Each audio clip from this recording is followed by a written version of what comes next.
को ताला लगाया गया है, वो ताला खुलवाओ, कैसे भी करो ताला खुलवाओ। 1949 से 1986 तक वहाँ विवाद को कायम था। अब उनको जल्दी पड़ी और लोकसभा के प्रचार की पहली सभा शिलान्यास करके करवाना था, तो उस जज ने राजू जी के कहने पर फैजाबाद जिले के ब्राह्मण जज ने ताला खुलवाया। ताला खुलवाने की वजह उसने बताई कि मैं जब ऐसा बैठा था, खिड़की से देख रहा था, तब वहाँ एक काला बंदर बैठा हुआ था। कोर्ट में आने जाने वाले लोग उसको चने फुटाने दे रहे थे, वो खा नहीं रहा था, ब्रेड दे रहे थे, वो चुपचाप मेरी तरफ खिड़की से मुझे देख रहा था, मैं उसकी तरफ देख रहा था, और देखा देखी में मुझे दैवी संदेश मिला कि मुझे ताला खुलवाना चाहिए। मैंने फौरन कलम उठाई और विवादित जगह का ताला खुलवाने का आदेश दे दिया। फिर मैं वहां से निकल पड़ा, मेरे साथ पुलिस लोग थे, सरकारी गाड़ी थी, उससे मैं निकल कर मेरे सरकारी आवास पर गया। वो जो मायूस काला बंदर बैठा था, वही बंदर मेरे सरकारी बरामदे में झूम रहा था और कुदर रहा था, मतलब खुशी से झूम रहा था, उछल रहा था। तब मुझे लगा मैंने जो फैसला दिया वो जायज फैसला है। ये जज ने रिटायर होने के बाद DRG साहब उसने अपनी बायोग्राफी लिखी और बायोग्राफी में उसने वाकया लिखा। तो आप कल्पना करो जजेस का इस्तेमाल किस ढंग से किया जा रहा है, किस ढंग से किया जा रहा है। ये कानून है, इसको कानून बनाया जा सकता है। तो इस देश में सेकुलर नामक जो कॉन्सेप्ट है, क्या सेकुलर का ठेका मुसलमान के लिए है? 5 साल बाद वही चौराहे पर नजर आते हैं मुसलमान सेकुलर की तख्ती लेके हुए। तो इस देश में 3.5% ब्राह्मणों के 5 राष्ट्रीय दल बन गए। कांग्रेस ब्राह्मण दल, बीजेपी ब्राह्मणों का दल, कम्युनिस्ट पार्टी, भाजपा ब्राह्मणों की पार्टी, 5वें नंबर की पार्टी है ममता बनर्जी, ब्राह्मणों की पार्टी है। एक भी राष्ट्रीय दल मुसलमान का नहीं है, एक भी राष्ट्रीय दल शेड्यूल कास्ट का नहीं है। जमहूरियत में वोट हमारा है, राज अल्पसंख्यक विदेशी लोगों का चल रहा है। शेड्यूल कास्ट की एक भी राष्ट्रीय पार्टी नहीं। जो पार्टी बनाई थी माननीय कांशीराम जी ने, उस पार्टी को सतीश मिश्रा ने 0 पार्टी में तब्दील कर दिया। बनाई थी उन्होंने, मेहनत से बनाई थी। उस पार्टी में ब्राह्मण की घुसपैठ हो गई, पार्टी का सत्यानाश हो गया। ओबीसी की भी एक भी राष्ट्रीय लेवल की पार्टी नहीं है। तो ये जो एक जालिम का विकल्प दूसरा जालिम नहीं हो सकता, इसके पीछे मकसद ये है कि आप RSS और बीजेपी को दुश्मन मानते हो। ये तो समझ में आ रहा है कि आपको ये दुश्मन नजर आ रहा है, मगर मीडिया के द्वारा जो बातें प्रचार में लाई जाती है, आप उसी के प्रभाव में आते हो। तो किस आधार पर माना जा सकता है कि आपको जालिम और दोस्त पता चल गया है? साथियों, अभी ये जो देश में गठबंधन बनाने की बात चल रही है, गठबंधन बनाने के लिए कौन सा नाम होना चाहिए, इसकी भी चर्चा हो रही है। मगर राहुल गांधी EVM के खिलाफ बोलना नहीं चाहते, यानी सभी समस्या का मूल जड़ EVM है। मुझे आश्चर्य लगा उस दिन जब इनकी साउथ इंडिया से भारत जोड़ो यात्रा शुरू हुई राहुल गांधी की, और वो अलग अलग राज्यों से निकलकर जम्मू कश्मीर में पहुंच गए। जम्मू कश्मीर में जब इनकी भारत जोड़ो यात्रा पहुंची, तो उस मंच पर फारूक अब्दुल्ला, जो वहां के बड़े नेता है और बुजुर्ग नेता है, उनका स्पीच हुआ। वो आज भी कहते हैं मैं भले ही मुसलमान हूं, मगर मैं ओरिजिनल काश्मीरी ब्राह्मण हूं। वो आज भी कहते हैं, खुले हम कहते, वो छुपाते नहीं। इस अर्थ में वो ईमानदार है यानी वो देश बदल के अंदर घुसे हुए। इस्लाम में कोई वंशवाद नहीं, मगर जिस दिन राहुल गांधी वहां पहुंचे, उन्होंने एक तकरीर दी 10-15 मिनट, और राहुल गांधी तालियां बजा रहे। उसमें उन्होंने ये कहा कि राहुल गांधी जो भारत जोड़ो यात्रा निकाल रहे हैं, इसकी प्रेरणा उनको कहां से मिली। हमें पता ही नहीं चल रहा था कि उनको प्रेरणा कहां से मिल रही है, वो खुद बता नहीं रहे थे। मगर फारूक अब्दुल्ला को हम शुक्रिया अदा करते हैं, उसने सही वजह बता दी, वो भी मुंह पर बता दी। उसने कहा ऐसे ही भारत की यात्रा शंकराचार्य ने शुरू की थी। आदि शंकराचार्य ने ऐसी ही भारत की यात्रा शुरू कर दी थी। ये दूसरा शंकराचार्य, राहुल गांधी बोले दूसरा शंकराचार्य है। आपको मालूम नहीं इतिहास में मुसलमान का मॉब लिंचिंग अभी हुआ, पहला मॉब लिंचिंग जो हुआ वो पुष्यमित्र शुंग के द्वारा हुआ था। यहाँ के जो भिक्खु लोग थे उनको मॉब लिंचिंग करके मारा था, ऑर्डर निकाला था कि जो कोई सर कलम ला के देगा मंस का, उसको 100 सोने की मुद्राएं दी जाएगी।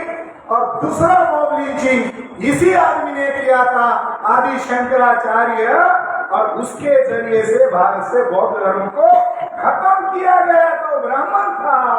तो इसका संदर्भ आपकी समस्याओं को लेकर कर रहे हैं क्या हो?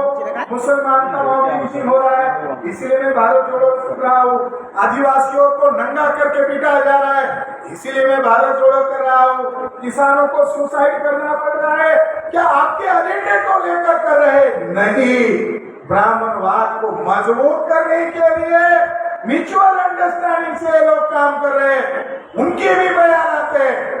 जब ये बाबरी मस्जिद का फैसला आया, मध्य प्रदेश का मुख्यमंत्री ने अखबार में इश्तिहार छापा, सारे हिंदी अखबार में उसकी इश्तिहार है, और हेडिंग था मैं बधाई देना चाहता हूँ कांग्रेस का सीएम, कांग्रेस का सीएम, मैं बधाई देना चाहता हूँ नरेंद्र मोदी जी को कि उन्होंने राम मंदिर बनाया। ये सपना तो नेहरू जी और राजीव जी का हुआ, राजीव जी का था, आपने पूरा किया, आपको बधाई। हमारा काम साथियों, आपको अगर इस देश में आपका सत्यानाश अगर कोई वजह से हो रहा है, दोस्त और दुश्मन की पहचान नहीं होने के कारण हो रहा है। 70 साल हो गए तथाकथित आजादी को, 65,000 फसाद कराए। कांग्रेस के कार्यकाल का रिकॉर्ड है, 65,000 फसाद कराएंगे। आज आरएसएस पर पाबंदी लगाने के लिए कर्नाटक का चुनाव था, तो कहा हम बजरंग दल पर पाबंदी लगाएंगे। हम किस पर पाबंदी लगाएंगे? अगर कर्नाटका में चुन कर आए तो हम बजरंग दल पर पाबंदी लगाए। बजरंग दल तो बच्चा है, बाप तो आरएसएस है। आरएसएस पर कब पाबंदी लगाओगे? आरएसएस पर कब लगाओगे? 2006 में, 2008 में, 2009 में और सन 2011 में सबूत मिल गए थे कि देश के अंदर जितने भी बम ब्लास्ट हुए हैं ये आरएसएस के लोगों ने, सबूत मिल गए थे, एविडेंस मिल गया था।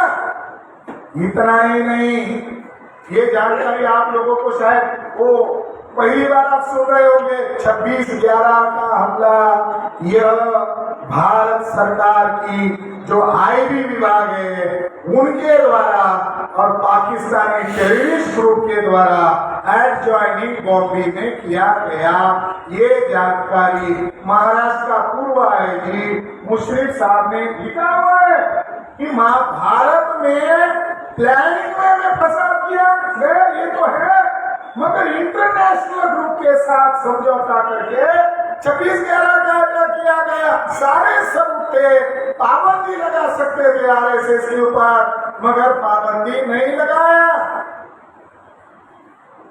2011 की बात है। आज भी आज तक चैनल जो ऑनलाइन है उस पर एक खबर आज भी अवेलेबल है इंटरनेट पर। आरएसएस का प्रवक्ता भैया जोशी और उसके साथी लोग तत्कालीन प्रधानमंत्री मनमोहन सिंह को जाकर मिले और मनमोहन सिंह को उन्होंने लिखित में मेमोरेंडम दिया और मीडिया में खबर छपकर आई।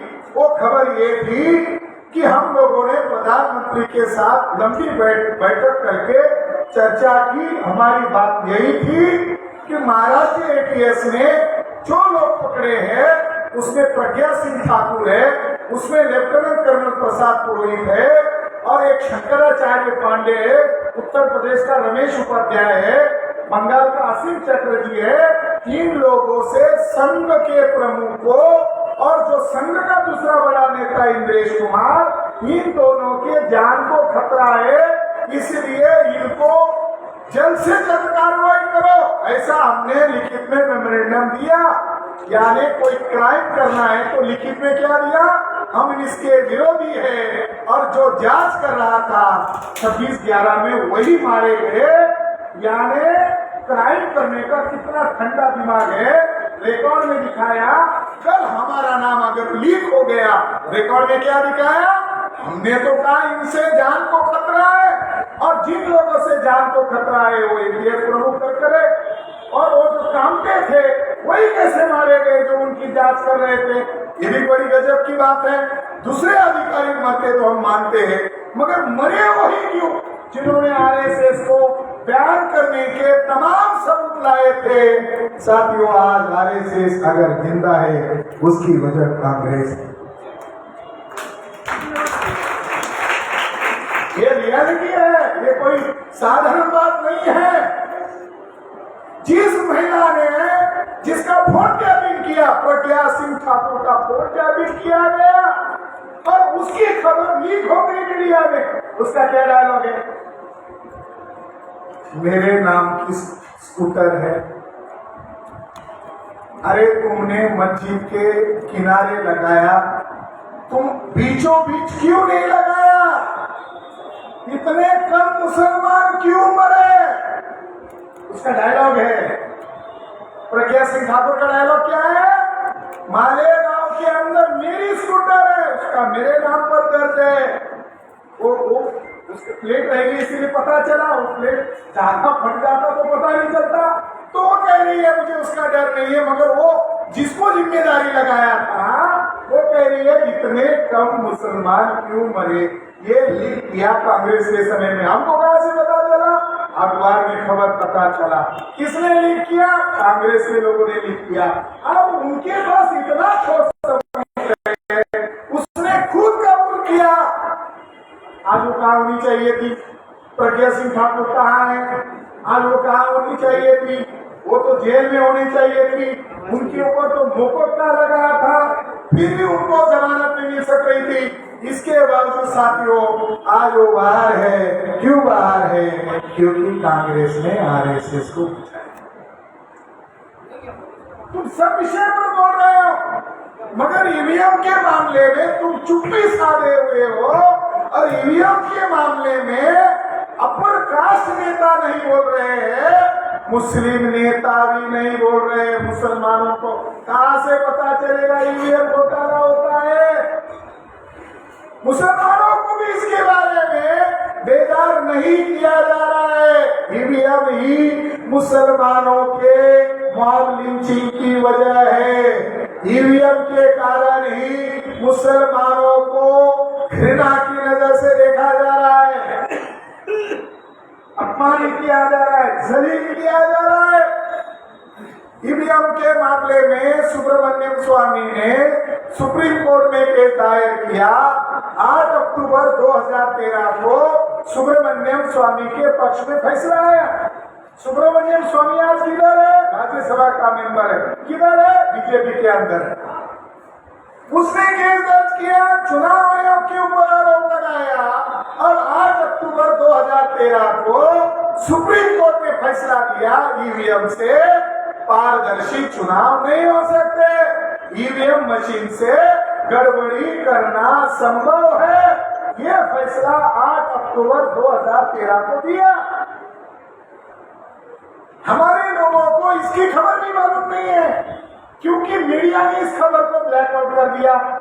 आज अगर हमारे लोगों को 2013-2023 चल रहा है, इसके बारे में अगर बेदारी होती तो दुश्मन के नॉन इश्यू पर लड़ने की बजाय हम हमारे इश्यू पर लड़ते। अब क्या हो रहा है? मुसलमान का इश्यू कौन सा? तो मोदी तय करता। आदिवासी का इशू कौन सा है? वो आरएसएस तय कर रहा है। अरे हमारा इशू हमको तय करने दो ना, हमारी क्या समस्या है? 8 अक्टूबर 2013 को फैसला आया और उस फैसले के साथ दूसरा एक फैसला आया कि अगर ईवीएम से गड़बड़ी होती है तो चुनाव कैसे करे 2014 में। तब इन्होंने स्टैंड लेना चाहिए था, ठप्पे वाला तंत्र लगाओ, बल्कि उन्होंने भी आग्रह किया हाँ ऐसा किया जा सकता है, इसमें कोई जोड़, इसमें डेवलप किया जा सकता है। तो उसमें ये जोड़ा गया, कोर्ट ने दूसरा फैसला दिया ईवीएम मशीन के साथ वीवीपीएटी सिस्टम लगाओ, यानी पर्ची निकलने वाली मशीन लगाओ। 2014 में चुनाव हुए, कितना वीवीपीएटी लगाया? भारत के लोगों को चुनाव आयोग अभी भी नहीं बता रहा है। इसीलिए हम कभी कभी गुस्से में आकर लोकतंत्र को बचाने के लिए बोलते चुनाव आयोग क्या है? एक चुनाव आयोग, ये जानकारी छुपा रहा है, चुनाव लगा रहा है। कान बनाने वाला चुनाव लगाता है ना, ये चुनाव लगाने वाला आयोग है, कोई इलेक्शन पारदर्शी ढंग से करवाने वाला नहीं है। 2014 में चुनाव हुए, केवल मात्र 0.31 0.5% भी वीवीपीएटी नहीं लगाया। और इस तरीके से 2014 में बीजेपी ने घोटाला करके केंद्र की सत्ता हथियार ली। कांग्रेस और बीजेपी का आपसी समझौता है, हम तुमको चोर बोलेंगे, राफेल का घोटाला करने वाले बोलेंगे, चौकीदार बोलेंगे, मगर तुम्हें ईवीएम का घोटाला करने वाले महाचोर है ये नहीं बताएंगे। हर मुद्दे पर बोलते हैं मगर ईवीएम के घोटाले पर नहीं बोलते हैं। 2019 में भी समझौता हुआ और 2019 के समझौते के साथ कांग्रेस बीजेपी ने प्लानिंग करके केंद्र में बीजेपी को चुनकर लाया। अब कर्नाटका में जो कांग्रेस की सरकार आई है, ये उसी समझौते का नतीजा है कि देश भर में वामन मेश्राम ईवीएम भंडाफोड़ परिवर्तन यात्रा शुरू कर दिया था और उन्होंने ऐलान किया था कि 2024 के चुनाव में हम ईवीएम फोड़ेंगे। बोल ही रहे थे कि कर्नाटक में कुछ जगहों पर ईवीएम मशीन फोड़ी भी गई थी, तो लोगों का डाउट बढ़ने लगा। तो कांग्रेस बीजेपी के लोगों को लगा अब लोगों का यकीन कैसे रहे, तो कुछ राज्यों में गैर बीजेपी वाले लोगों को चुनकर लाया जाए, बाद में ईडी के द्वारा उनकी सरकारें गिराई जा सकती है। और ऐसा हुआ, पूर्ण रूप से देश में ब्राह्मण राज काबिज हो गया है। और ब्राह्मण राज काबिज होने की जो वजह है, मुसलमानों ने भी अपने दोस्त दुश्मन को पहचानना होगा। एससी एसटी ओबीसी के अंदर बेदारी कर रहे हैं और ये जालिम लोग है, 3.5% वाले जालिम लोग हैं और ये जालिम लोगों को ताकत देना बंद करना होगा।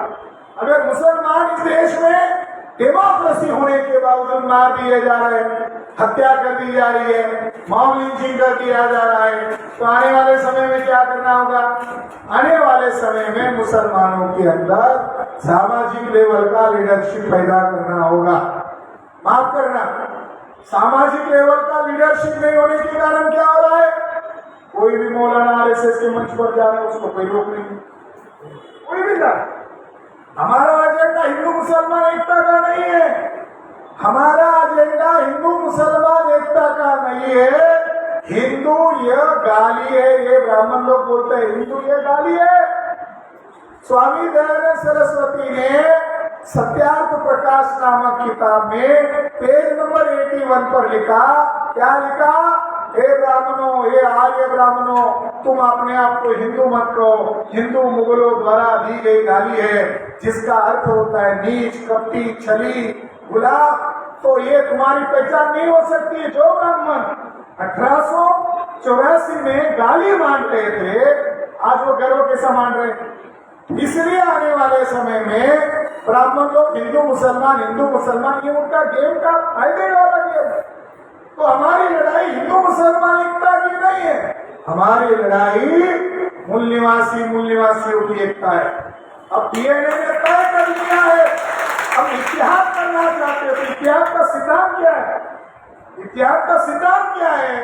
तो मैं ये बात कहकर मेरी बात को यहाँ खत्म करता हूँ। अब इतिहास का सिद्धांत डीएनए है।